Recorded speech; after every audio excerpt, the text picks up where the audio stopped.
Querida igreja, graça e paz, tudo bem com vocês? Prazer estar aqui mais uma vez, é terceiro domingo, né, nosso aqui. Nossa penúltima aula, para domingo que vem, a gente encerrar este estudo. Está sendo bem corrido, né, devido ao tempo que nós tivemos. Igual, por exemplo, na aula passada a gente trouxe um exemplo aqui de Romanos 8, né? O interessante seria nós, a cada aula, trazemos alguns exemplos bíblicos, práticos, para a gente discutir e tal. Mas, em outra oportunidade, em outros momentos aí, a gente fica mais tempo com vocês, tá bom? Vamos abrir as Escrituras Sagradas em Atos, capítulo 8.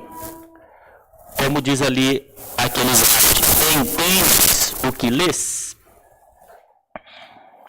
Atos capítulo 8, versículo 26.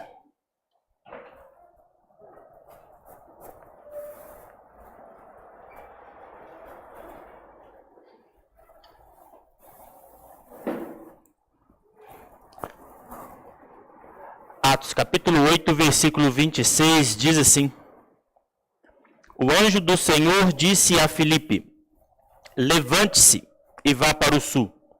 No caminho que desce de Jerusalém a Gaza, acha-se deserto. Este acha-se deserto. Filipe se levantou e foi. Havia um etíope, eunuco, alto oficial de Candace, rainha dos etíopes, o qual era superintendente de todo o seu tesouro. Ele tinha vindo adorar em Jerusalém e estava regressando ao seu país. E assentando na sua carruagem, vinha lendo o profeta Isaías. Então o Espírito disse a Filipe: aproxime-se dessa carruagem e acompanha. Correndo para lá, Filipe ouviu que o homem estava lendo o profeta Isaías. Então perguntou: o Senhor entende o que está lendo? Ele respondeu: como poderei entender se ninguém me explicar? E convidou Filipe a subir e sentar-se ao seu lado. Ora, a passagem da Escritura que estava lendo era esta: foi levado como ovelha ao matadouro e, como um cordeiro mudo diante do seu tosquiador, ele não abriu a boca. Na sua humilhação, lhe negaram justiça. Quem poderá falar da sua descendência? Porque a vida dele é tirada da terra. Então o eunuco disse a Filipe: peço que você me explique a quem se refere o profeta. Fala de si mesmo ou de outra pessoa? Então, Filipe explicou. E começando com esta passagem da Escritura, anunciou-lhe a mensagem de Jesus. Amém? Tá aí. Então veja bem que conhecimento bíblico não é meramente leitura bíblica. Né? Conhecimento bíblico é compreensão bíblica, né? Ou seja, além de ler as Escrituras, eu preciso também de entender aquilo que eu estou lendo. Então, como a gente disse na aula passada, não basta decorar versículos bíblicos, não basta decorar as histórias da Bíblia na memória. É preciso que eu entenda as Escrituras, né? Entenda aquilo que eu leio. É interessante a gente ler a Bíblia toda durante o ano, é interessante, mas mais importante é eu ler as Escrituras todos os dias, né? Ter o contato com ela diariamente, né? Fazendo dela o meu alimento diário. E isso é diferente de ler a Bíblia toda durante um ano, porque quando eu entro nesse propósito, eu estou mais interessado em terminar de ler a Bíblia do que de entender o que eu estou lendo, né? Então, eu enfatizo isso com vocês, né? Nós precisamos de ter mais paciência com o texto bíblico, né? Ter mais carinho, mais amor, passar mais tempo com ele sem pressa, né? Não tem essa disputa diante de Deus de quem leu a Bíblia mais vezes, né? A nossa objetivo é de entender, né? Quem entende melhor, né? Quem entende mais textos, isso é mais importante. Então, seguindo, nós acho que até chegamos a ler esse slide, mas vamos repetir aí. Nem todo se percebe do fato de que cada leitura de um texto envolve um processo de interpretação do mesmo.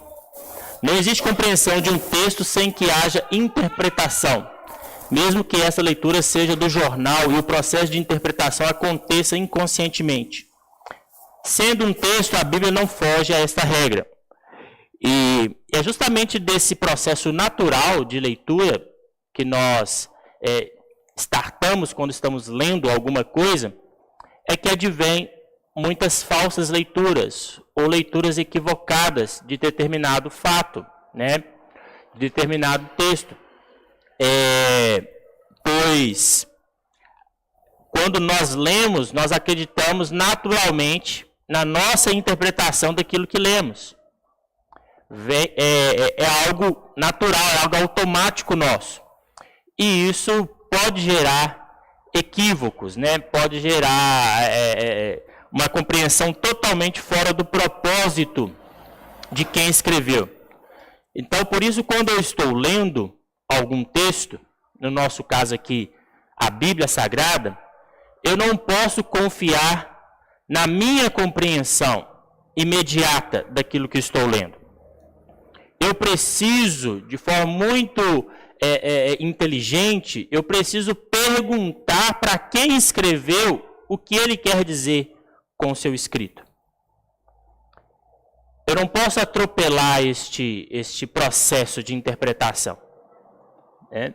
Se você lê um jornal, uma matéria de um jornal, né, e você faz só um recorte daquela leitura, né, a matéria tem 20 páginas, você lê um trecho apenas, e daquilo ali você já quer interpretar aquilo que você lê,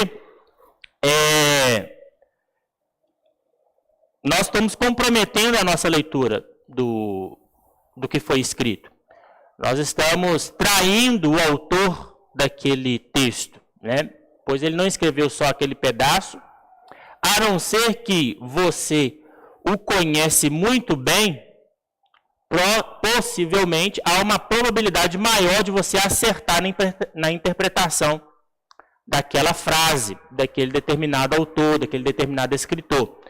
Caso contrário, né, é coerente a gente perguntar para o autor do texto o que ele quis dizer com aquilo. Muito bem. Com isso, vocês podem me dizer, tá bom, Marconi, como é que eu vou perguntar para Paulo? Como é que eu vou perguntar para Moisés? Vou mandar um WhatsApp para ele, né? Vou mandar um e-mail. Como eu vou perguntar para os autores da Bíblia o que eles escreveram, sendo que eles não estão mais aqui? Né? Como eu vou me aproximar do entendimento do que foi escrito? E é nesse assunto que nós vamos entrar na aula de hoje. A Bíblia, um livro humano e divino. Então a gente até leu uma frase aí, né, que a Bíblia é um livro inspirado por Deus e escrito por homens, por pessoas, né? Então ela tem essa dupla identidade, né? Ela é tanto divina quanto humana, né? Nós não podemos ir para o extremo de nenhuma das pontas. Não podemos considerar a Bíblia como um livro puramente divino, porque senão nós vamos ter uma atitude um tanto que fanática e equivocada da Bíblia. Por exemplo, os Mormons, né, têm o seu livro sagrado como um livro que caiu do céu. Né? Um anjo entregou aquele texto, aquela escritura, e aquilo ali então é sagrado, é intocável, né? E isso faz com que as pessoas tenham uma relação com aquele texto como se fosse um amuleto, né? Fosse um pezinho de coelho, um trevo de 4 folhas. E tem muito cristão que age assim com a Bíblia, né? Ou seja, trata a Bíblia como um livro mágico, né? Como um livro totalmente divino. E aí, quando a gente se depara com algumas dificuldades da leitura bíblica, ou até mesmo com algumas traduções menos provável do que outras Bíblias, outras traduções, como a gente tratou na aula passada, tem texto que na Bíblia é de um jeito, em outra Bíblia está faltando, ou na Bíblia fulana está passando, aí muito cristão vai ficar assim, se sentindo traído, né, por Deus, já que o livro é divino, por que está diferente? Por que uma tradução é diferente da outra? Vou citar um outro exemplo aqui, interessante para vocês perceberem essas diferenças, e por isso que a gente não pode tratar a Bíblia um livro exclusivamente divino, sem considerar, então, a participação humana na construção desse livro, porque na nossa primeira aula, nós dissemos assim que não foi Deus que escreveu a Bíblia. Lembram disso? E nós dissemos também que Deus não precisa de Bíblia, não é verdade? Quem precisa de Bíblia? Eu e você. Deus não se orienta com as Escrituras, né? Ele é a palavra da vida, né? Deus não vai procurar uns salmos para tentar acalmar o seu coração, né? Não faz sentido, né? Quem precisa acalmar o coração é eu e você, não é verdade? Nós é que morremos de infarto, Deus não. Um exemplo interessante, se não me falhar a memória aqui na hora, 1 Samuel,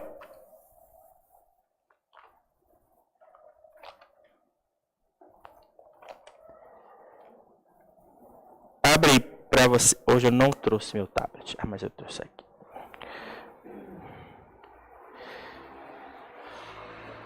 Primeiro Samuel, capítulo 13.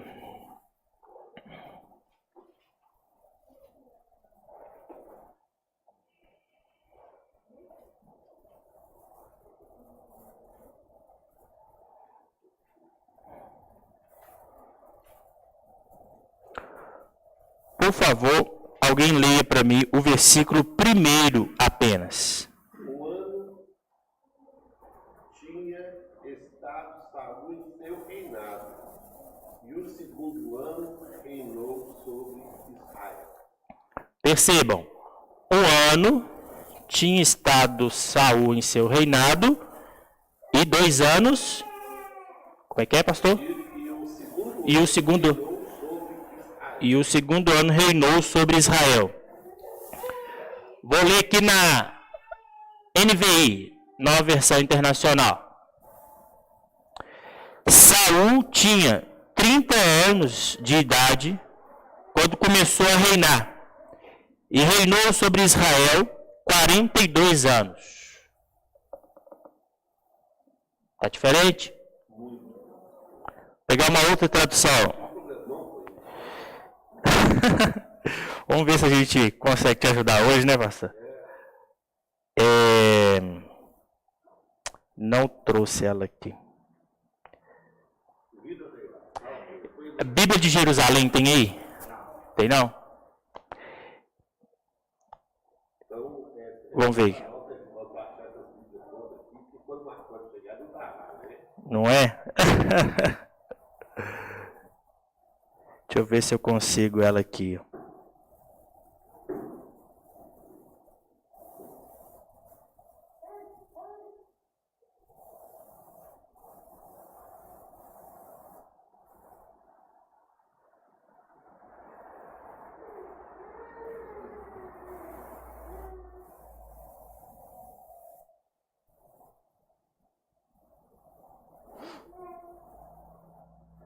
Não, deixa que vai rápido, não. Na Bíblia de Jerusalém, está escrito mais ou menos assim. Não, só vou explicar o que está escrito lá mais ou menos.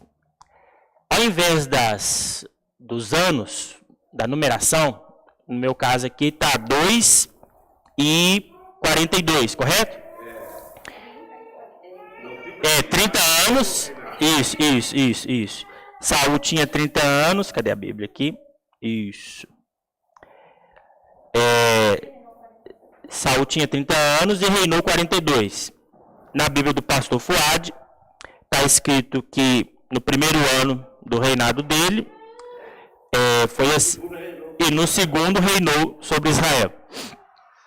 Na Bíblia de Jerusalém, ela está escrito mais ou menos, ela substitui essa numeração, seja 30, seja 2, seja 1, seja 42, por reticências. A sua é assim? Então, por favor, leia para mim. Tá vendo? Obrigado, Carol. Tinha número indeterminado em parentes, cidade, se tornou rei e governou o povo de Israel 2 anos. Aí a outra, ele coloca ainda, né? O número 2 ali. Ou seja, o leitor que se deparar com um texto desse, vier fazer num domingo à noite, igreja lotada, e pedir para os irmãos fazerem, vamos fazer uma leitura conjunta, irmãos. 1 Samuel 13, versículo 1. Vai dar certo? Não. Vai dar uma confusão só. E aí vai ficar aquela pergunta, né? Mas espera aí, a sua está 2, a minha está 30, a sua está 2, a minha está 42. Tem alguma coisa errada.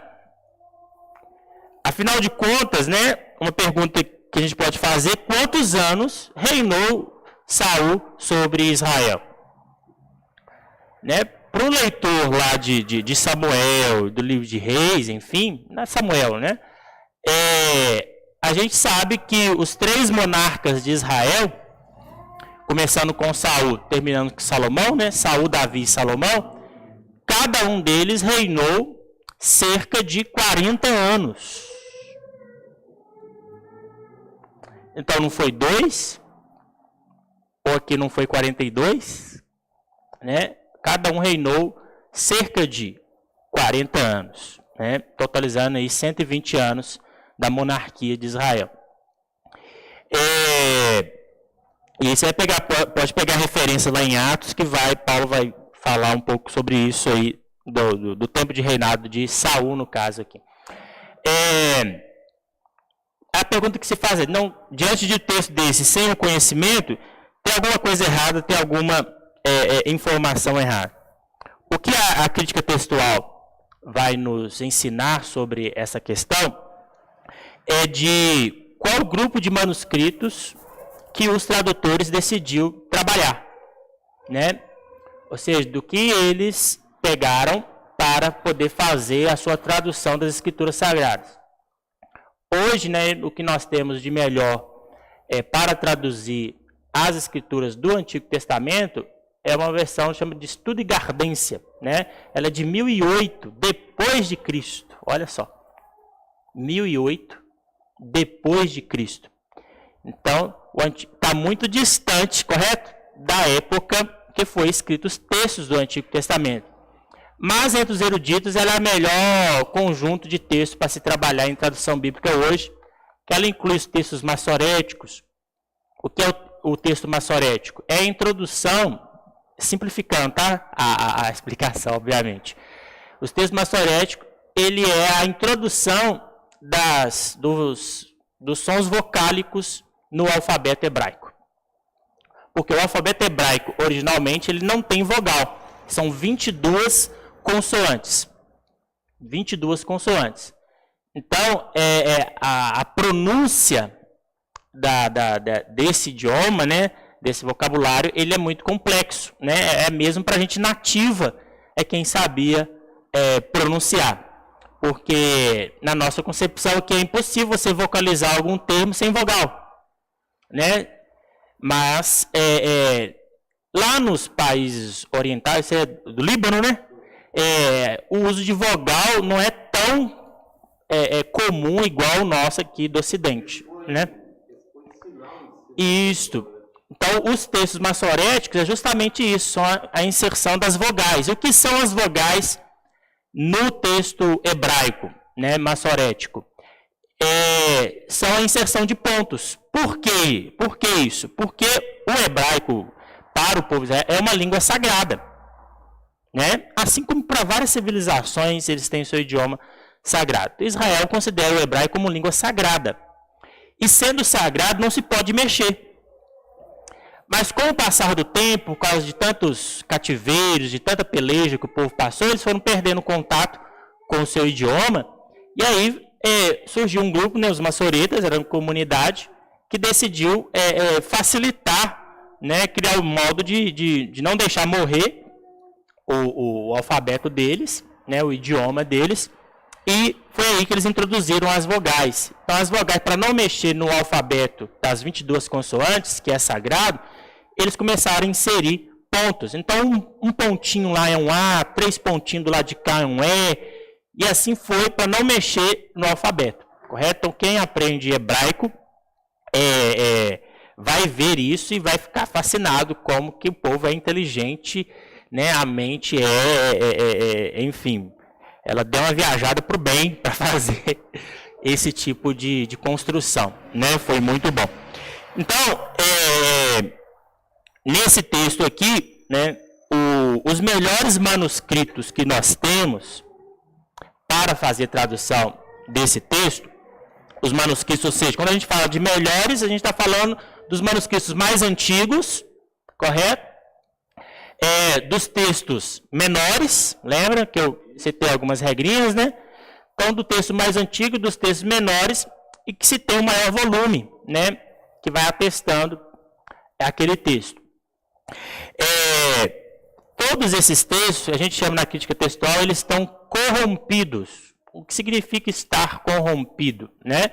Ele não está legível, né? A leitura dele não é compreensível. Então, essas Bíblias mais técnicas, mais acadêmicas, como é a Bíblia de Jerusalém, inclusive, que é considerada uma das principais traduções bíblicas no meio acadêmico, é a Bíblia de Jerusalém. Então, ela é feita mais...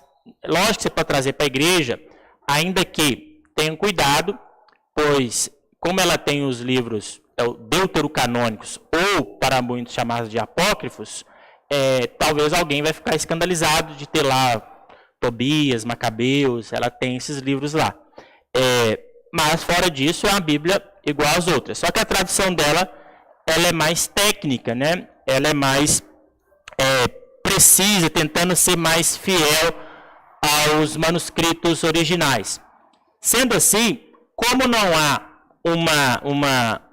um grupo de manuscritos confiáveis, seguindo esses critérios todos, para fazer a tradução desse texto da maneira mais técnica possível, eles se absteram de colocar qualquer numeração ali, né? Então, ele entregou o texto faltando um pedaço, né? Saul tinha reticências, reinou reticências. Ele não coloca nenhuma numeração para não induzir o leitor. Só que, obviamente, ela não vai deixar assim no vago, né? Se você for comprar essa Bíblia, você não vai ficar no vago. Por quê? Ela vai colocar notas de rodapé explicando o porquê que está vago, né? E te informando das possibilidades de leitura daquele texto. Mas o fato é que ele reinou cerca de 40 anos, e provavelmente está acertado aqui quando diz 42 anos. Porque quando fala 40, quer dar uma resumida, né? Nós fazemos isso, inclusive, né? Quantas horas? 9h52? Não. 9h50. Né? Quando você não sabe exatamente a nível de numeração específico sobre alguma coisa, você arredonda, não é verdade? Você arredonda aquela numeração ali, igual tipo fração, né? 14, não, 14 ou 15, enfim, dependendo. Então, ele reinou cerca de 42 anos mesmo em Jerusalém. Então, aqui, a tradução não é baseada apenas em um manuscrito, ou ela não é baseada no manuscrito em si de Samuel 13, mas a tradução é baseada na história de Saul sobre Jerusalém. Então, quando você lê a história de Saul sobre Jerusalém, você vai aprender que ele reinou cerca de 42 anos. Então, o tradutor aqui vai colocar a interpretação dele da leitura histórica de Saul. Correto? Entre isso, tem muitas outras coisas, mas a nível de exemplo mesmo do que vocês podem encontrar no texto. Então, isso significa o quê, gente? Foi Deus? Não, se fosse Deus, estava igualzinho para todo mundo. E Deus não ia deixar esse negócio assim, para a gente ficar na dúvida. Ou é ou não é. Deus ia deixar o negócio lá em branco, na metade? Não. Então, ou seja, foi escrito por nós, seres humanos, e seres humanos não comuns no sentido que, porque eles receberam uma inspiração de Deus para redigir um texto. E inspiração de Deus não é algo mágico, né? A pessoa não recebe um pozinho por cima da cabeça e ele entra em transe e começa a escrever, né? Abre o olho, tá pronto. Não. A Bíblia não é um livro psicografado, né? Tipo que alguns espíritas fazem assim, né? O famoso aí que morreu faz isso, né? Eu fazia isso. Então, a Bíblia não é desse tipo, né? Inspiração é um homem ou uma mulher de Deus escrever segundo um homem ou uma mulher de Deus. Pronto, final, acabou. Correto? E usando as suas faculdades mentais, né, para poder redigir um texto. Quando você lê a Bíblia toda hoje, você não repara essa diferença gramatical, né, de construção de uma narrativa, você não percebe porque ela está traduzida de um português, no nosso caso aqui, um português clássico, né, toda certinho, construído bonitinho. Mas se nós pudéssemos ler o texto que saiu de Paulo, o texto que saiu de Moisés, o texto que saiu de fulano de Beltrano, você ia deparar com linguagens totalmente diferentes, né, de um para o outro, um sabendo escrever bem, outro sabendo escrever mal, né? E o escrever bem, no sentido que muito erro no idioma que ele escreve, igual muitos de nós fazemos, ainda mais no nosso português, né? A pessoa não sabe se escreve com S, se é com C cedilha, se é com 2S, se é com CH, enfim, X, Z, né? A gente troca essas letras no nosso dia a dia aí. Então, os autores bíblicos também, né, principalmente aqueles menos letrados, cometeram vários e vários erros. Nem por isso o texto não é inspirado, por isso que não é mágico, né? Ele usa as faculdades mentais de cada autor. Como eu dou aula, né, eu já peguei palavras escritas assim, por exemplo, uma que eu achei mais engraçada que eu sempre cito, né? Por isso. Como é que escreve por isso, né? Por, P-O-R-I-S-S-O, né? Por isso. Eu peguei um texto escrito, por isso, P-O-R-I, C cedilha O. Estava escrito por isso. Estava ou não estava escrito por isso? Estava escrito por isso. Então, quem lê aquele texto, né, aquela palavra, vai ler por isso. Está escrito correto? Não, obviamente não está escrito correto. Mas a pessoa que lê, vai ler da mesma forma. Isso não vai dar demérito na mensagem do texto. Não vai dar demérito à mensagem do texto. Por que eu estou dizendo isso? Porque é nesse sentido que tem os erros dos autores bíblicos no texto bíblico. Por quê? Por exemplo, você vai pegar lá no Novo Testamento, né, os evangelistas, a maioria deles são iletrados, né? Eram pescadores, né? Paulo, que foi uma pessoa educada ali na faculdade ali da época, né? Os outros não. E outra, escrever naquela época antiga não era nesse mesmo sentido nosso hoje de alfabetização. Quem se propunha a escrever tinha esse ofício, quem ia trabalhar com isso. Então, por que uma pessoa que ia lá lidar com trigo ia aprender a ler e escrever? Não, quem vai aprender a ler e escrever é quem for secretário de rei, quem for amanuense, quem for trabalhar em algum cartório, correto? Fora disso, a pessoa não ia aprender a ler e escrever. Então, ler e escrever naquela época antiga era como se fosse uma profissão. Então, ia aprender a ler e escrever quem fosse trabalhar com aquilo. E não hoje, como é comum, natural hoje, todos vão para a escola aprender a ler e escrever. Correto? Mas naquela época não. Então, por isso que, por exemplo, quando Josué vai lá cativo para o Egito e eles descobrem que ele sabe ler e escrever, eles ficam admirados. Porque os oficiais do rei não sabiam escrever. Né? Você, escravo, sabe ler e escrever? Eu aprendi lá com meu pai. Me ensinaram lá. Não, peraí, então eu vou te dar um cargo melhor aqui. Ó. É como se fosse um engenheiro, né? Um médico, um advogado, né? A pessoa era... Antigamente era assim, né? Eu lembro, na minha infância, o meu pai tinha o 2º grau, né? Chamador de ensino médio, e ele tinha o 2º grau técnico, né? Era mais chique ainda. Então todo mundo fala, nossa, seu pai tem 2º grau, hein? Técnico, formou no Senai. Era chique demais naquela época, né? Hoje não, hoje você tem mestrado, doutorado aí, você está trabalhando de barman aí, se bobear, né? Mais há um tempo atrás, não era assim. Então imagina aquela época tão remota, né? A pessoa que sabia ler e escrever. Era considerado mesmo uma pessoa best-seller.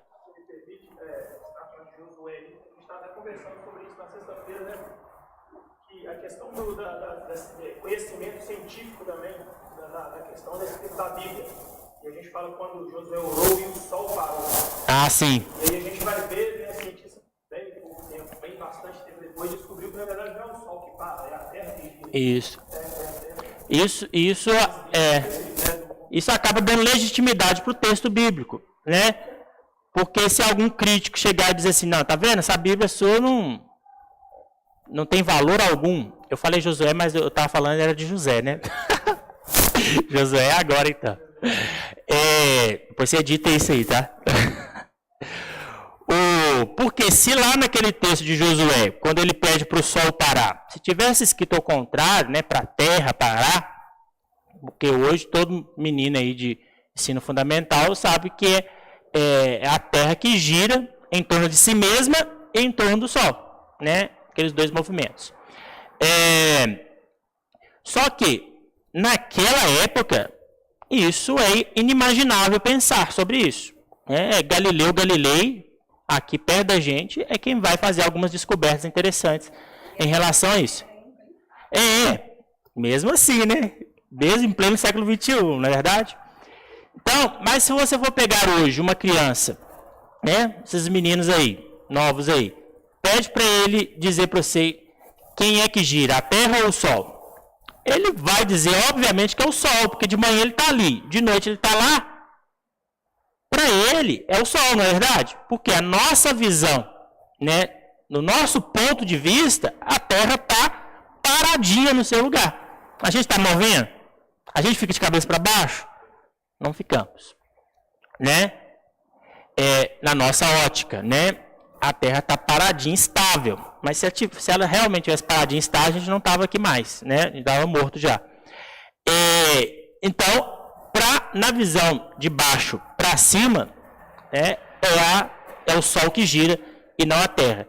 Então, se o texto tivesse escrito, né, para ele orando, pedindo para parar a Terra, aí sim esse texto estaria em descrédito.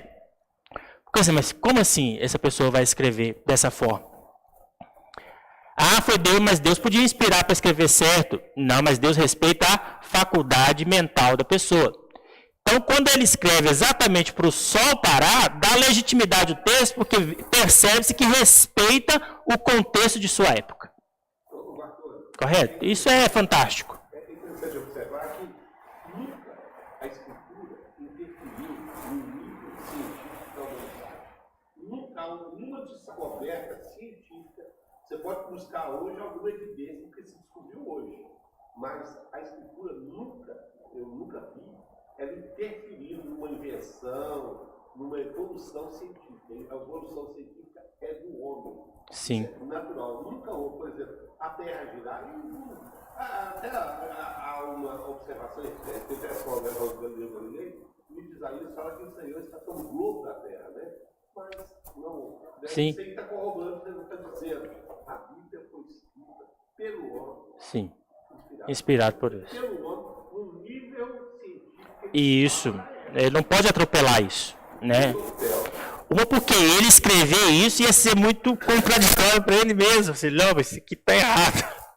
Né? Então ele respeita. Ia ficar assim, peraí, esse milagre foi fácil, né?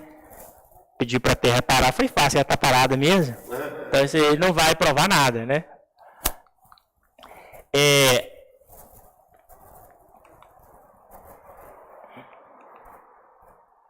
Então a Bíblia é um livro divino humano. O leitor como intérprete. O lado humano da Bíblia. Então a gente vai tratar esse lado humano da Bíblia para depois tratar o lado divino da Bíblia.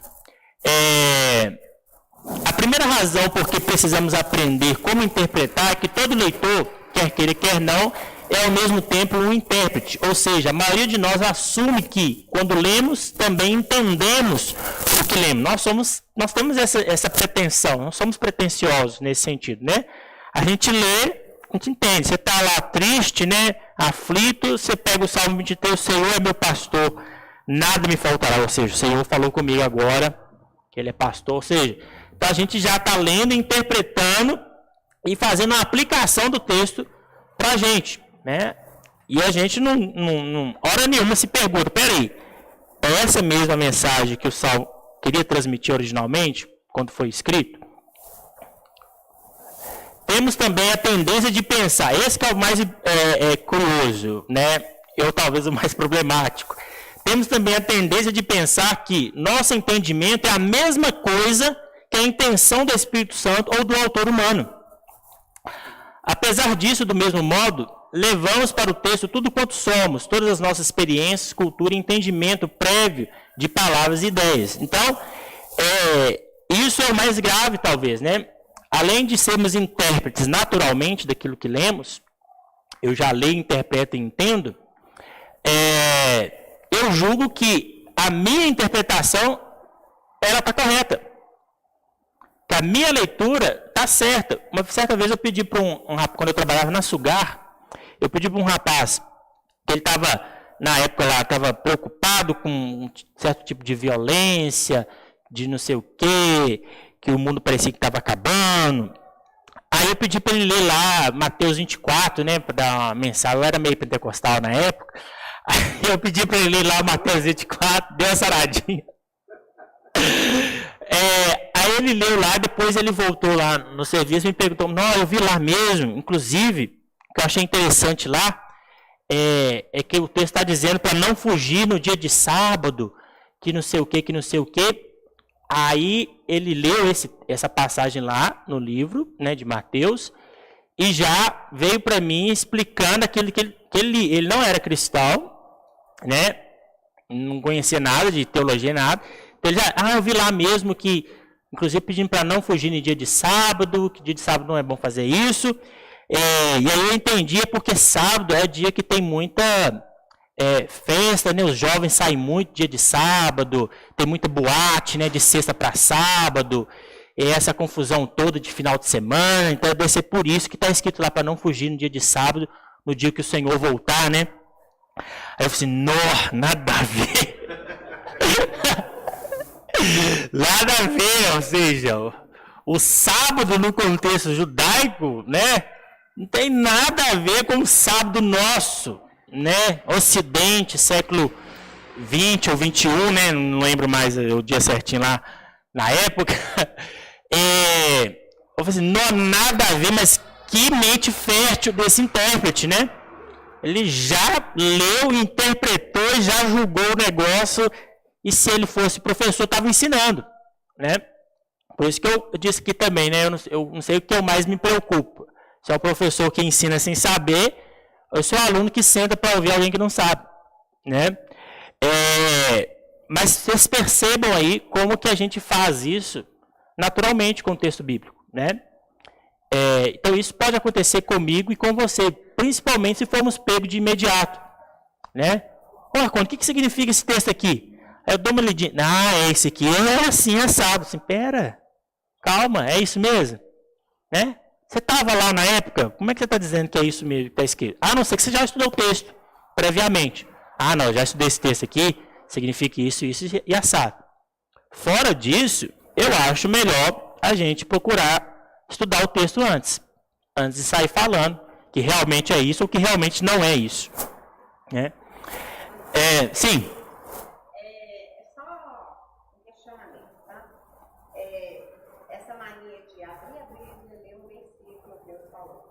Então você lê, interpreta e usa a conveniência.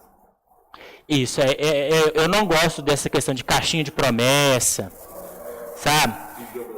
Essa questão assim, vamos ver o que Deus vai falar comigo hoje. Gente, isso aqui não é tarô, correto? Búzios, jogo de carta, entendeu? Vamos ver o que o Senhor tem para nós, tirar a sorte, né? Não pode fazer isso, né? Porque a gente ouve isso demais. Sim. Aí a questão é, né, como você falou, pior é o aluno que aprende errado ou pior é o professor que ensina errado. Muito difícil saber. Mas assim, como eu não sei, eu falo para você assim, você leu todo o capítulo? No mínimo, né? Justamente por isso, porque aquele versículo ali, ele está citando alguma coisa todo o capítulo. Qual é a história que contou? Por que ele falou disso? Exatamente. Porque eu acho que eu uso esse termo porque eu não sei interpretar, eu falo, não. O que diz no contexto? Exato. É aquele famoso jargão também, né? Texto fora de contexto é pretexto, né? E se bobear ainda, pretexto pro diabo, né? Então a gente tem que... pretexto para heresia, vai inventar coisa ali. Então realmente é conveniente. Santo aqui que você chama ali, ó, você ser conveniente é você achar que é o Espírito Santo que está te falando, né? E às vezes não é nem por maldade, sabe? A pessoa, tem uns que são maldosos mesmo. Ele quer impor alguma coisa de prática na igreja, então ele usa de uma conveniência sagaz ali. Às vezes o outro não, ele tem a maior boa intenção de ler e interpretar, mas ele está achando aquele versículo conveniente com aquilo que ele quer falar, e ele usa aquilo ali, você entendeu? Para fortalecer o seu argumento. Então ele está fazendo uma leitura conveniente da Escritura, achando que é exatamente aquilo, está corroborando com a sua ideia. E às vezes ele está contradizendo aquilo que ele está falando. Não é igual, por exemplo, um texto muito falado que a gente ouve aí quando se pretende estudar Bíblia, fazer teologia, né? A letra mata, né? Ou seja, se você for ler aquele texto, né? Não precisa nem fazer teologia, exegese não, gente. Só dar uma leiturazinha assim, mais caprichada, você vai ver que está totalmente fora de contexto uma expressão, usar um versículo desse para denegrir a área de estudo de teologia, né? Não tem nada a ver uma coisa com a outra, mas por conveniência, né? E às vezes pessoas de boa fé, que acham realmente que o estudo enfraquece, vai nos deixar mais frio espiritualmente, ele usa aquele texto de uma forma mais fiel possível ao seu coração. Porém, o coração do homem, do ser humano, ele é enganoso. Isso. Né? E aí, quando a gente usa a Bíblia, a gente está entregando uma autoridade muito grande. Né? Por isso que a pessoa que está sendo instruída por nós, às vezes ele vai ficar refém daquilo que você fala. Porque você falou e usou um texto bíblico. Né? É igual eu falei dessa questão da autoridade. Né? Às vezes o cara nem formado é, ele comprou lá um título de engenheiro, enfim, de médico, ele usa lá o seu certificado e te passa uma receita. Você, acreditando piamente, às vezes nem tanto nele, mas pelo título que ele carrega, você toma aquele medicamento, você toma aquela atitude. Pastor, eu percebi aqui na classe o grande interesse por essa colocação que esse feita na projeção a respeito que a tendência de pensar que o homem é a mesma coisa da intenção do Espírito Santo. Nós temos, até parece que os irmãos sempre ficam interessados. Nós, a maioria de nós, grande maioria, nós temos uma denominação em que o homem se colocava nessa posição. A partir do momento que ele conseguisse uma posição, uma função hierárquica na igreja, ele já estava com tudo que ele falasse, o Espírito Santo estava falando. Então, por isso que o pessoal realmente está interessado por esse item que tem que ser colocado. Tá certo? Então, entendi. Você nos deu até uma Sim. esclarecida, porque nós já tivemos até problemas por chamada revelação. Deus revelou isso ao fazer isso, Deus revelou, e não pela palavra. Isso. Por exemplo, o Papa tem essa prerrogativa, Isso. né? Os papas. Ou seja, ele é inefável, né? Ou inerrante, alguma coisa do tipo. Infalível. Ou seja, então aquilo que ele fala é Deus falando, pronto, acabou. Né? Então, isso é complicado demais, né? Essa é complicado demais. Porque aquilo que é inerrante é a Escritura Sagrada, né? Ou seja, então, se eu me proponho a transmitir a Escritura Sagrada, né? Eu tenho que me propor a ter comunhão com Deus e não apenas com o intelecto, para eu poder entender o texto. Então, as duas coisas têm que andar juntas, né? Então, eu não posso também me abster do estudo e dizer que pela minha comunhão com Deus, aquilo que eu falo vai estar de acordo. Não, porque a Escritura Sagrada me exige que eu estude, né? Não foi o caso aqui de Atos 8? Né? A pessoa lia, mas ele não entendia, né?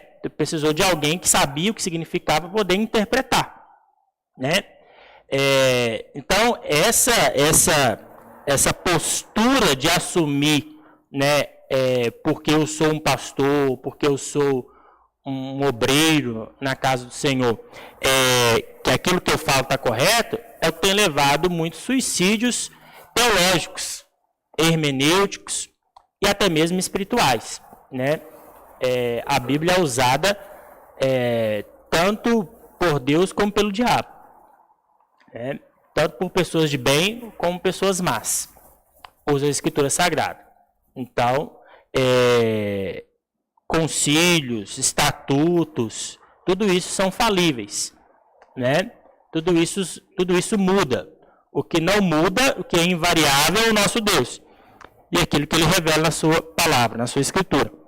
Então, por isso que não é também o texto bíblico em si que é inerrante, inefável, né? O que é inerrante é a mensagem que o texto transmite. Porque eu posso pegar o texto e levar a mensagem que o texto não produz. Mas como eu estou usando o texto, e se eu considerar o texto por si mesmo sagrado, né, eu vou estar fazendo, então, dando autoridade àquilo que eu falo. Não, o texto tem uma mensagem, né? E é esta mensagem que ela é inerrante. É essa mensagem que ela é invariável. Então, para eu poder extrair essa mensagem do texto bíblico, eu preciso tanto de estudar o texto bíblico com afinco, quanto também ter comunhão com Deus, com o Espírito Santo. Porque ela é um livro divino e humano, né? Então, eu preciso ter essa ação conjunta, simultânea, para a leitura bíblica. Então, eu não posso usá-la por conveniência. Eu não posso me colocar na condição do Espírito Santo. Entre os profetas, tem uma expressão muito comum. Assim diz o Senhor. Então, muitos hoje, inclusive, usam isso, né? Aí chegam aqui, o Senhor me deu uma revelação. Então, assim diz o Senhor, igreja. Ou seja, mas não há nenhuma revelação nova que não está já revelada nas Escrituras. Não pode ter. Correto? Não pode ter nada novo que as Escrituras não contemplem. Então, tudo aquilo que eu disser, assim diz o Senhor, eu tenho que provar nas Escrituras se aquilo é de fato, né? A não ser coisas pontuais que eu não posso engessar Deus, né? Do tipo, a pessoa rumou, sei lá, estou inventando, teve uma proposta de emprego aí nova, para ele ganhar o dobro. Aí chega um homem, uma mulher de Deus aqui e fala assim, aqui, o Senhor me falou para você não pegar esse emprego. Porque tem aparência de bom, mas não é bom. Ou seja, então nesse sentido, pode acontecer, eu não vou falar que não pode, porque Deus dá esses tipos de livramento, ó, não faça aquela viagem, ou faça aquela viagem. Não, Deus pode fazer, mas no sentido de revelação doutrinária, né? Doutrinária, eclesiástica para a igreja do Senhor, para o corpo de Cristo, não tem nada novo. Correto? Hã? Não pode. Não. Entendeu? Pode dar uma orientação pessoal. Pessoal, para coisa específica. Específico, sim. Mas Sim, não. doutrinário. Doutrinário, não. Apocalipse começa a revelação e não fica acaba. Ó, não aumenta nem diminui. Pronto, fechou. Então, não... A não força da vida toda, ela existe positivo e negativo, porque ela, para mim, ela é toda positiva. Ela foi feita para o homem. Tipo o que eu estava falando aqui, que na onde nós viemos, tem positivo e negativo.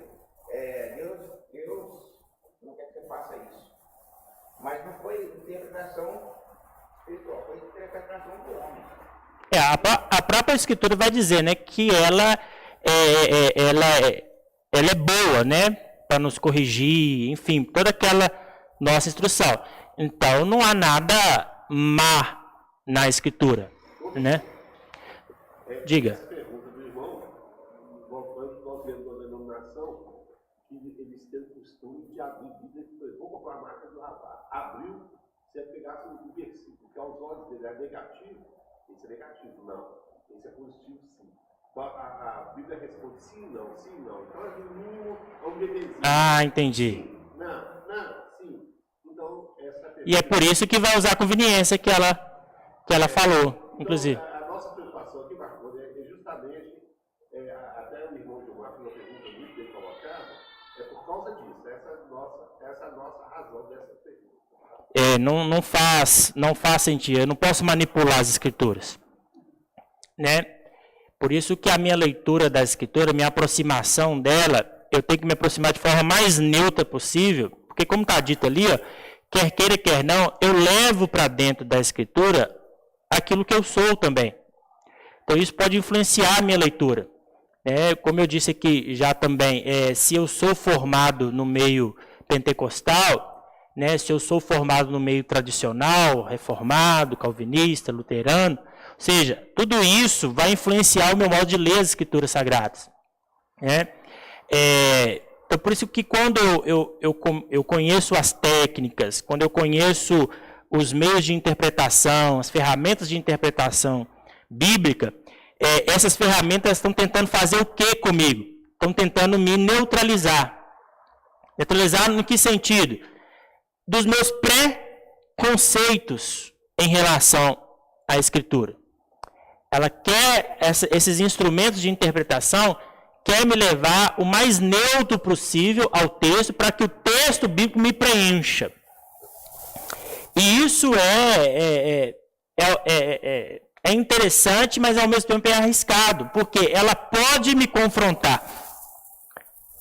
Ela pode me dizer que aquilo que eu tinha certeza que era assim, não é assim mais, é assado. Então, quando eu me coloco, tentando me colocar como uma folha em branco diante do texto, para ela imprimir em mim aquilo que ela de fato transmite, eu me coloco na disposição dela reescrever a minha teologia. Reescrever aquilo que eu sou, aquilo que eu sei. Como diria Paulo em certa oportunidade, eu reconheci, né, tudo aquilo que eu sabia como esterco. Para quê? Para que Cristo, né, fosse escrito em minha vida. Para que a revelação de Deus, né, entrasse em minha vida. Então, Paulo teve que se desfazer de muita coisa que ele tinha certeza que estava certo. Em uma delas ele vai dizer assim, Senhor, mas eu persegui os cristãos porque eu pensava que eles estavam profanando o teu nome. Eu matava, ou eu procurava matá-los, não fazendo mal. Eu acreditava piamente que eu estava fazendo bem para o teu reino. Eu estava sendo usado por Deus.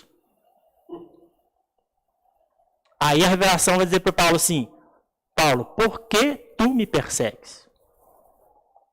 Isso foi um confronto, imagina. Ele estava confrontando os inimigos de Deus na concepção dele.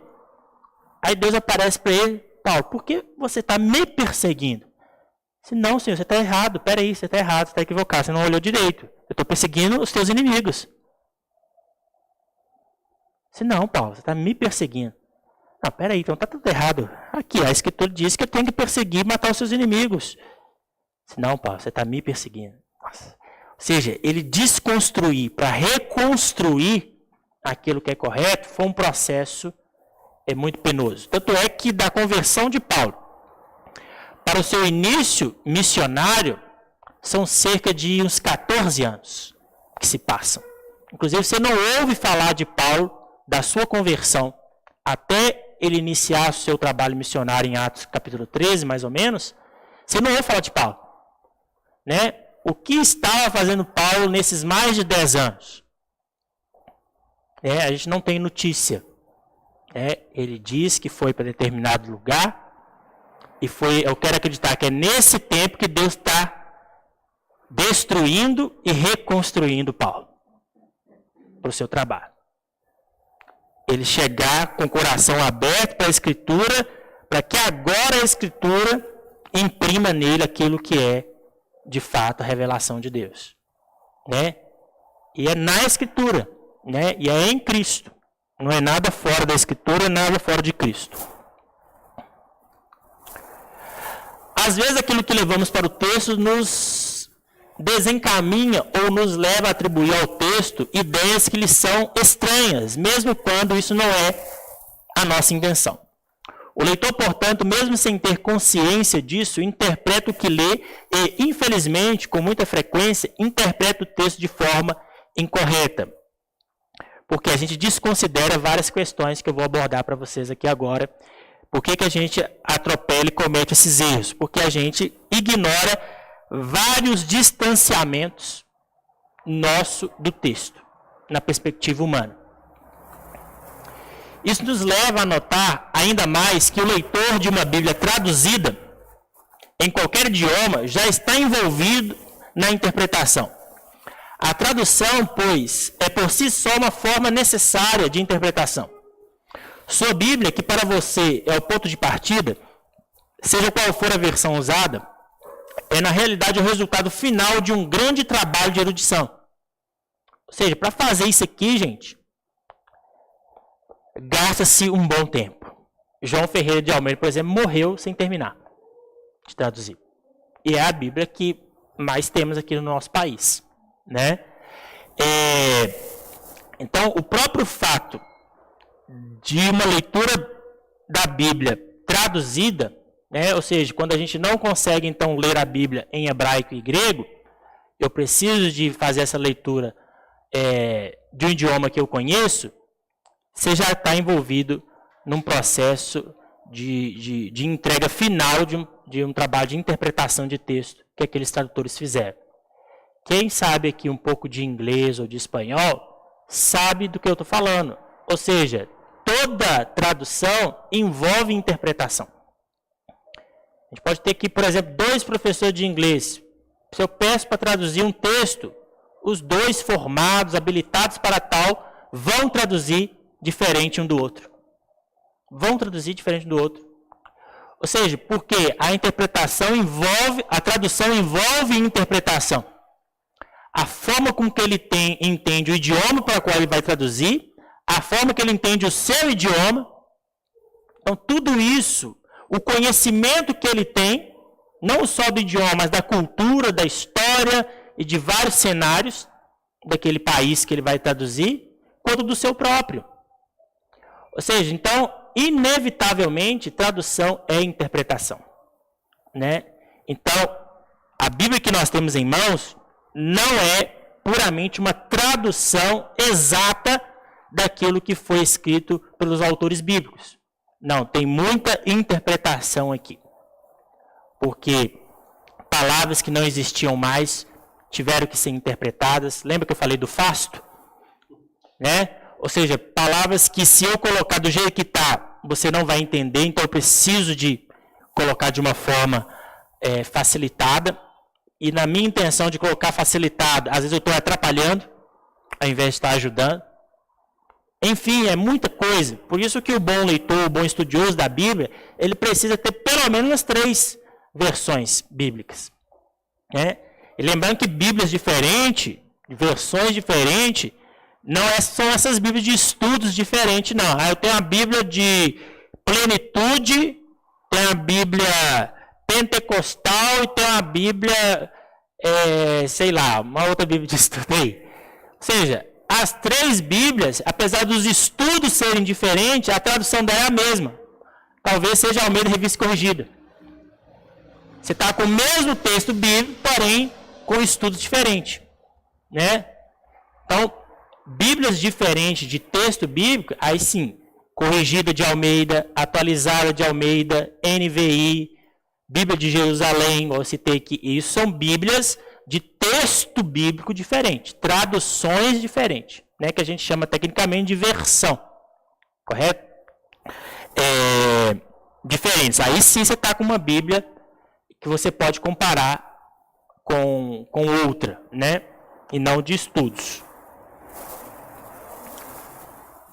Os tradutores são regularmente conclamados a fazer escolhas quanto aos significados. Olha só que interessante. E as escolhas deles irão afetar o modo como você entende. Esse é um dos exemplos mais interessantes que a gente tem. Abra aí. Salmo 116. Alguns até sabem, né?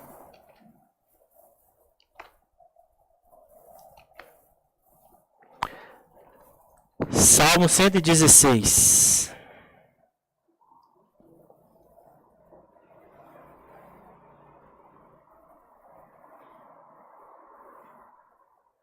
Quem achou, pode ler aí o versículo 15.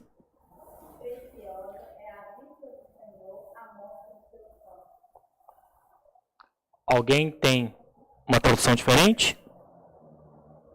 Senhor Deus, sente pesar quando vê morrerem os que são fiéis a Ele. Pode ler também na Jerusalém. É valiosa aos olhos de Yahvé a morte dos seus fiéis. O ponto importante que eu quero destacar aí para vocês, não sei se vocês já perceberam, é a atitude de Deus enquanto à morte. Numa tradução vai dizer que ela é preciosa, valiosa.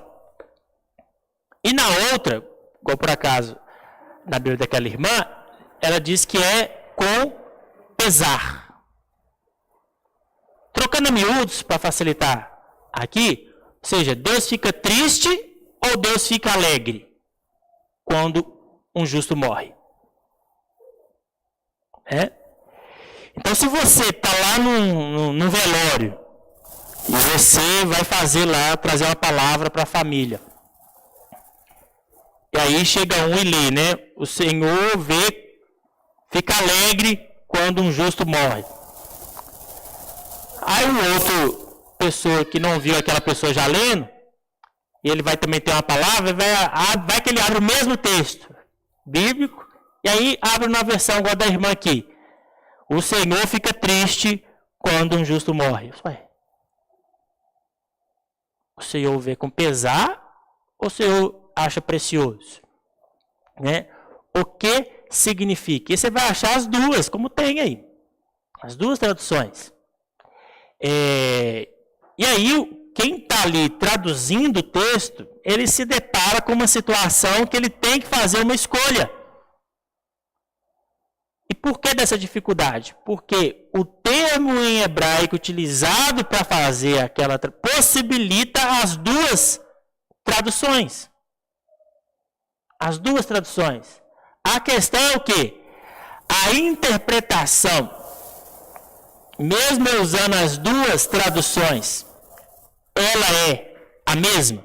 A mensagem que eu consigo transmitir, ela é a mesma?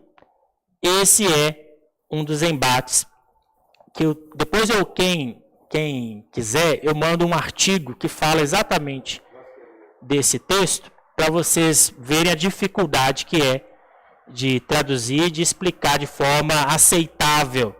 Que eu não vou me arriscar aqui agora porque a gente tem que usar os termos lá em hebraico, mostrar, né, no quadro para vocês. Mas eu vou mandar para vocês um artigo, que aí vocês vão perceber lá como que entende. E se a gente for pegar esse texto para, igual você tem um exemplo de um velório, se eu for pegar esse texto escrito, preciosa aos olhos do Senhor a morte dos santos, sem procurar fazer exegese, fazendo apenas aquela leitura com o meu entendimento que aquilo é correto, aquela leitura natural, né, que não é esse aqui mesmo que o Senhor está dizendo, eu vou me sair bem com qualquer uma das traduções, não é verdade? Se eu for ler, preciosa aos olhos do Senhor a morte dos santos, eu vou sair bem. Eu vou dizer, o Senhor acha agradável porque ele está com o Senhor agora, essa pessoa está no seio do Senhor agora, né? E isso e aquilo. Se eu for olhar, né, o Senhor vê com pesar, eu também vou me sair bem. Ou seja, principalmente se essa pessoa morreu antes da hora, né? No que sentido? Não, a pessoa tinha 20 anos de idade, a pessoa lá morreu lá em Brumadinho, né? Estava trabalhando, morreu lá soterrado. Eu vou me sair bem, porque você, tá vendo? Assim como nós ficamos tristes, Deus também, que tem sentimentos, ele fica triste também. Deus não se agrada da injustiça, desse capitalismo selvagem das pessoas. Tá vendo como que eu vou me safar com qualquer uma das traduções? É correto fazer isso? Não é correto, queridos. É conveniente. Não é correto fazer isso. Eu tenho que procurar saber o que de fato o texto quer dizer. Para eu poder falar de forma confiável, transparente. Vai que tem um teólogo lá te ouvindo no dia. Entendeu? E é por isso que às vezes, né, a pessoa fala que o teólogo ele é frio, o teólogo é isso, é aquilo, mas é inevitável, gente. Qualquer pessoa que se propõe conhecer alguma coisa, ele vai ficar mais crítico. Né? Como eu disse aqui, se você é um mecânico, você não vai comprar um carro igual eu, que não sou um mecânico. Se você é uma costureira, você não vai comprar uma roupa igual eu compro. Então, se você é um teólogo ou uma teóloga, você não vai ouvir uma pregação como uma outra pessoa que não é teólogo ouve. Inevitavelmente. Né? Você não pode ser chato. Você não pode ser intolerante. Né? Ou seja, você não pode desconsiderar. Você tem que, pelo seu conhecimento, né, você tem que saber lidar com as dificuldades. E quando de fato a pessoa está falando alguma coisa que não é aquilo que a Escritura quis dizer, você de alguma forma, e se tiver a sua altura e competência a fazer isso, né, transmite a mensagem para aquela pessoa, uma oportunidade adequada, acha o tempo, a ocasião correta, e de falar com a pessoa.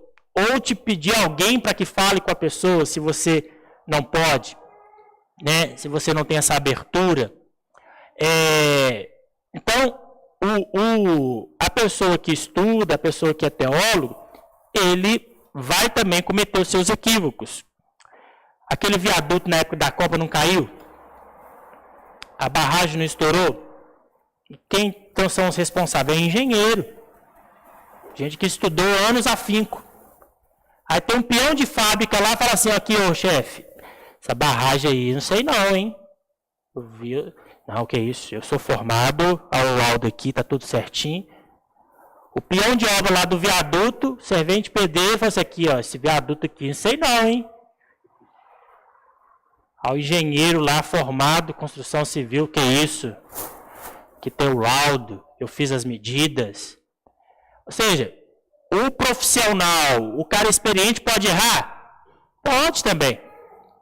E às vezes o leigo, que tem bem menos conhecimento ou bem menos formação, está certo e a pessoa errada. Correto? Por quê, gente? Porque Deus não depende de diploma de ninguém para fazer aquilo que Ele quer fazer. Deus não depende de teólogos para que a mensagem do reino seja pregada. Prova disso, assim, uma das mais destacadas é a escolha dos 12. Paulo estava no meio? Não. Paulo é um nascido fora do tempo, como ele diz. Né? Deus escolheu 12. 12 fariseus e saduceus, 12 Nicodemos. Não. 12 Galileu? Não. 12 pessoas lá no meio do povão. Essa pessoa que Deus escolheu. Então, Deus não precisa de diploma de ninguém para fazer. Mas quando a pessoa tem o diploma, né, e se propõe a fazer, aí Deus também acha graça. Né? Por exemplo, Paulo tinha formação, tinha conhecimento. Ou seja, foi a pessoa que mais fez a nível humano no Novo Testamento do que qualquer outro, inclusive dos apóstolos. Ele mesmo confessa isso, né? Bastante humilde. Eu fiz mais do que todos eles. Né? Ou seja, ele, por exemplo, vai escrever metade do Novo Testamento. Deus não confiou isso a Pedro. Né? Mas Deus deixou de usar Pedro? De maneira alguma. Usou na totalidade do conhecimento que ele tinha. Né? Então, importa que a gente se coloque plenamente nas mãos de Deus, integralmente nas mãos de Deus, para que Ele também possa nos usar integralmente. Ou seja, o que temos a oferecer a Deus? Entregue tudo isso, então, a Deus. Né? Deus, eu só tenho primeiro grau, mas eu quero que você use tudo isso para o teu reino. Está entendendo? Deus, eu só sei cantar. Eu quero que você use isso tudo para o reino de Deus. Deus, eu sou bom em contabilidade. Então, eu quero que você use isso tudo aí. Tudo que eu tenho é isso. Para o reino de Deus. Então, ou seja, é entregar tudo aquilo que você tem, se é que a gente tem alguma coisa, para Deus fazer. Correto? Portanto, a Bíblia, como um livro humano, nos leva aos seguintes distanciamentos humanos em relação aos seus escritores, épocas, línguas e lugares. 9h50 já, meu Deus. Eu falo que vocês tinham que ser 2 meses, olha só. Ou seja, há distanciamentos entre nós e esse texto que eu não posso ignorar. E é quando eu ignoro isso, é que eu cometo os meus erros. Correto? Então, eu quero dar conhecimento de vocês desses distanciamentos que existem entre nós e o texto, para que vocês tenham mais maturidade ao lidar com o texto bíblico. E encontrem a nossa proposta de estudo aqui, encontrem prazer na leitura do texto. Né? Aprenda com a leitura do texto.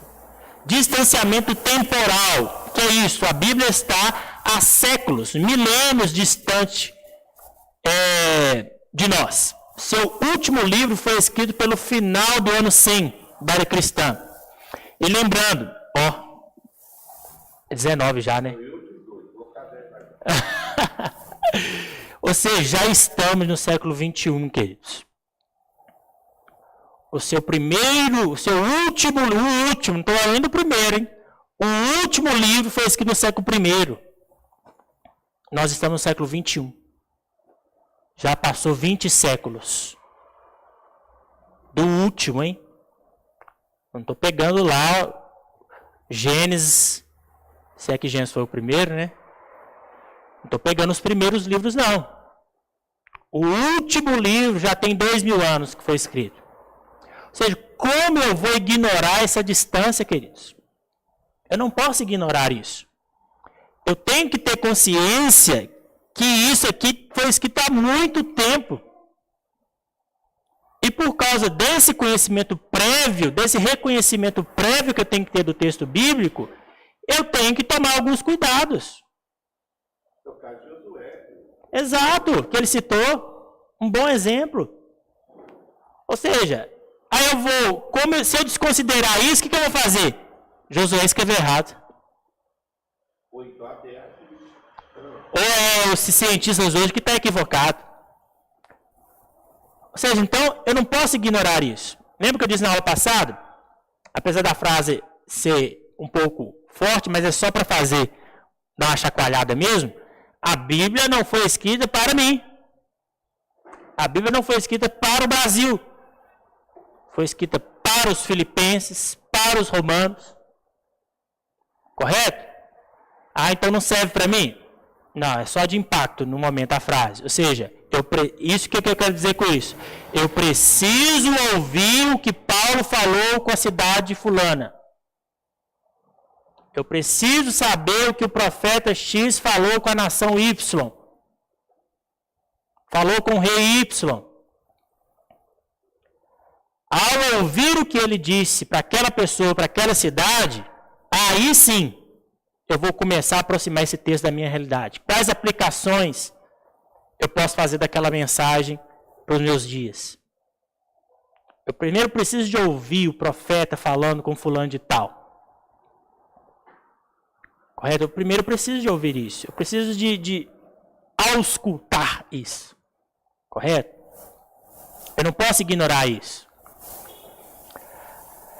A distância temporal no mundo em constantes mudanças faz com que a maneira de encarar o mundo, os aspectos culturais e linguísticos dos escritores da Bíblia se percam no passado distante. Portanto, como qualquer documento antigo, a Bíblia precisa ser lida levando isso em conta. Tem um teólogo muito famoso aí, né, o Rodrigo Silva, que ele é arqueólogo, né? Ou seja, então ele leva, por exemplo, essa questão de modo muito sério. Então ele vai lá na história antiga procurar alguma coisa, né, que dê para ele subsídios para fazer uma interpretação mais próxima da realidade, né, daquilo que é correto, daquilo que é saudável nas escrituras sagradas. Então, ou seja, eu preciso de encurtar essa distância. O livro foi escrito no ano 100, eu estou no ano 2019, como que eu faço para encurtar essa distância? Eu preciso de ir até lá. Mas como que eu vou lá no século I, Marconi? Vou entrar na máquina do tempo e ir lá para o século I? A gente faz isso por meio de estudos. Eu preciso pegar livros, pesquisas, né? Estudar cenários daquela época. Porque o cenário daquela época, as pesquisas daquela época vão me dar alguma luz sobre a escuridão. Porque eu não entendo, eu não sei. Foi escrito há muito tempo. Se você for pegar, por exemplo, a carta de Pero Vaz Caminha, escrita por volta do século XVI, 1500, né? 1500 e pouquinho. Está escrito em português, ainda que de Portugal, né? A maioria aqui não vai conseguir ler. Não. Nem documento mais recente estava aqui no museu lá. Olha só, ou seja, foi escrito tem 5 séculos. E no nosso idioma, praticamente. 5 séculos no nosso idioma.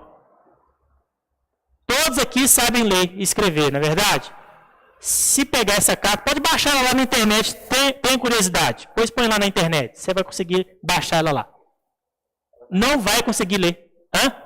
Agora é a farmácia, né? Antigamente era PH. Hoje ninguém escreve. Exato. PH por causa do grego. Mas a palavra é o mesmo. Sim. Várias palavras que a gente escrevia de uma forma, hoje já não escreve mais. Significados que antigamente era uma coisa, outra, hoje é outra coisa, né? O significado das palavras, eles são alterados com o tempo. Então, tudo isso, a cultura, o tempo, né? Muda totalmente. É o fasto, entendeu? Andar de fasto. O que é andar de fasto? Né? Ou seja, para determinada pessoa, determinada cultura, contexto de vida, significa X. Né? Para mim, se eu não estudar aquela cultura, vai significar outra coisa. Né? Distanciamento contextual, né? Que tem a ver com essa questão do tempo também, né? Temporal. Os livros da Bíblia foram escritos para atender a determinadas situações que já se perderam no passado distante. Portanto, recuperar o contexto em que estes livros foram escritos é essencial para entendermos melhor a sua mensagem.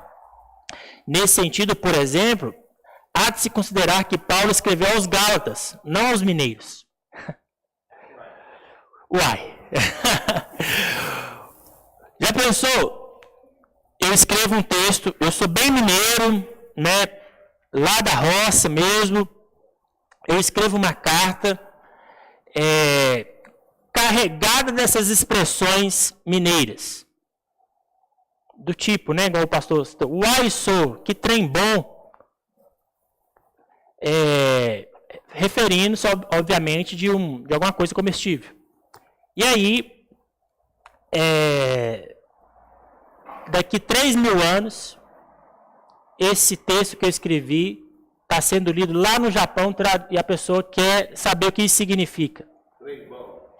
O uai sou, que trem bom. Ou seja, como que a pessoa, há 3.000 anos para frente, né, vai conseguir traduzir de maneira correta aquilo que eu estava querendo dizer 3.000 anos atrás. Primeiro, ele vai conseguir traduzir esse termo? Não. Às vezes ele pode traduzir, ele pode pegar o significado etimológico da palavra, trem. Então, se for pegar trem era um meio de transporte que não sei o que, ele vai traduzir.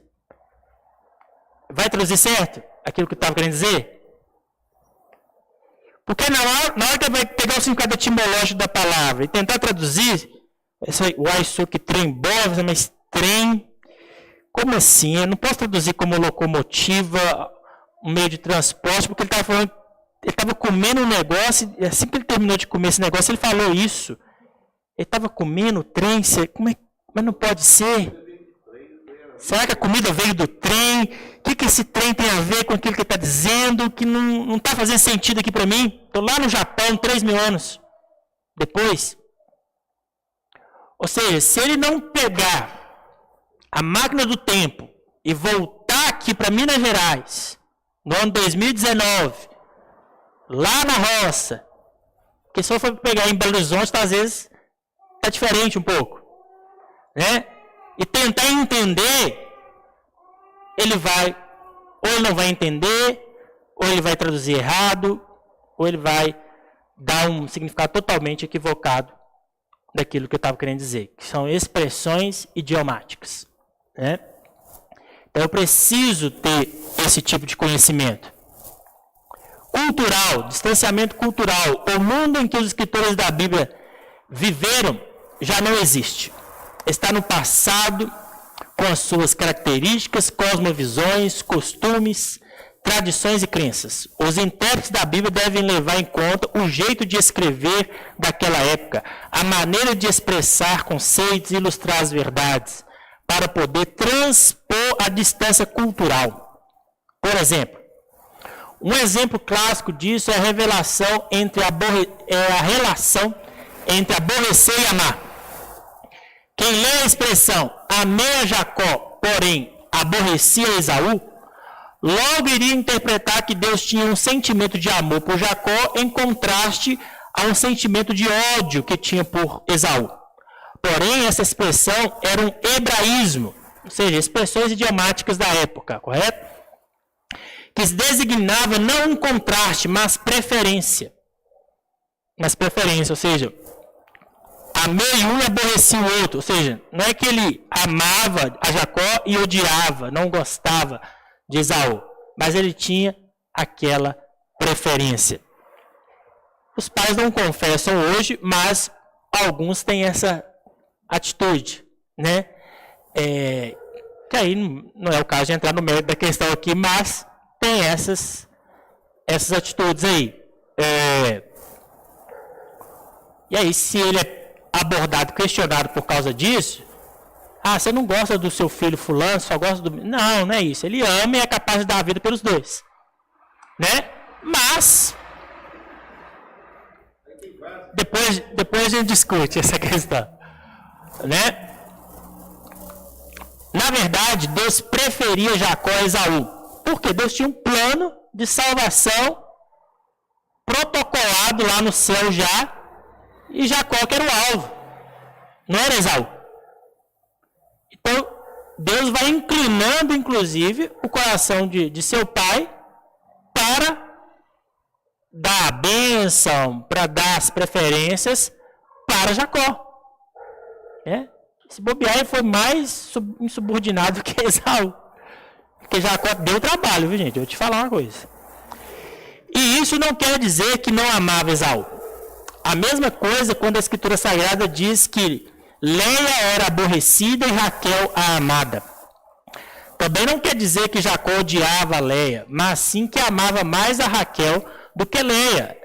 Aí você vai pegar os filmes lá da Rede Record, você vai ver que o Jacó despreza a Leia. Só que não é essa a mensagem, né? É questão de preferência. Ainda mais que tinha mais de uma mulher naquela época, né? Meu Deus. Ele dava preferência para Raquel. Por quê? Era da Raquel que ia sair, né, a linhagem lá para executar o propósito de Deus. Outro exemplo curioso do texto hebraico é 1 Samuel 25, 22. Está transliterado do hebraico para facilitar a nossa leitura ali, né? Elohim Yasef, Kof Yosif Veko, Davi Leohev, Ashrei Mikal, Ashrei, In Marchetim, Raboker, Adlobekir. Literalmente seria assim: assim faça Deus os inimigos de Davi, e assim continue, se eu deixar de tudo que é dele, até amanhã, um mijador de muro. Ou seja, você vai ler um negócio desse na Bíblia hoje, é até desrespeitoso, né? Que coisa mais mal educada, mais inconveniente, está escrito assim, né? Ou seja, essa é a tradução literal do texto.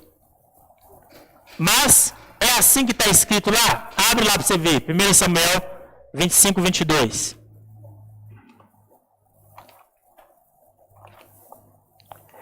Aí algumas traduções mais antigas, né, podem colocar isso aí ainda. O que significa, gente, um mijador de muro? É algo bem simples, né? Abre aí para você ver na sua Bíblia, provavelmente está traduzido para um termo melhor já.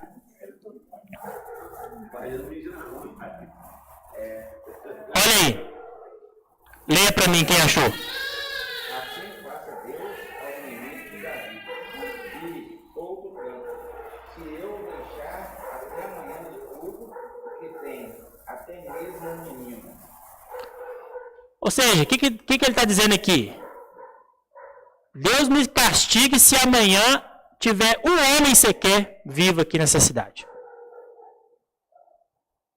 Por quê? Mijador de muro é um homem, não é mulher. Né? Mulher é mais educadinha. Né? Homem não. Ou seja, então ele ia matar todos do sexo masculino. Na minha Bíblia está escrito exatamente assim, ó. Que Deus me castigue se até o amanhecer eu não matar todos os do sexo masculino que estão com ele. De Jerusalém, você falou? Ah. Exatamente o que você falou. Que Deus faça a Davi este mal e lhe acrescente este outro, se de agora até amanhã cedo eu deixar com vida um só homem. Um só homem. Correto? Ou seja, então, essa é uma expressão idiomática. Pois é, mas você diz sexo masculino. Bíblia de Jerusalém, homem.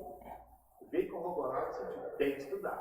Porque homem eu ainda posso colocar no gênero. Ah, sim. Isso. Aí você vai ver que a expressão hebraica aqui é, de fato, homem do sexo masculino. Não homem generalizado.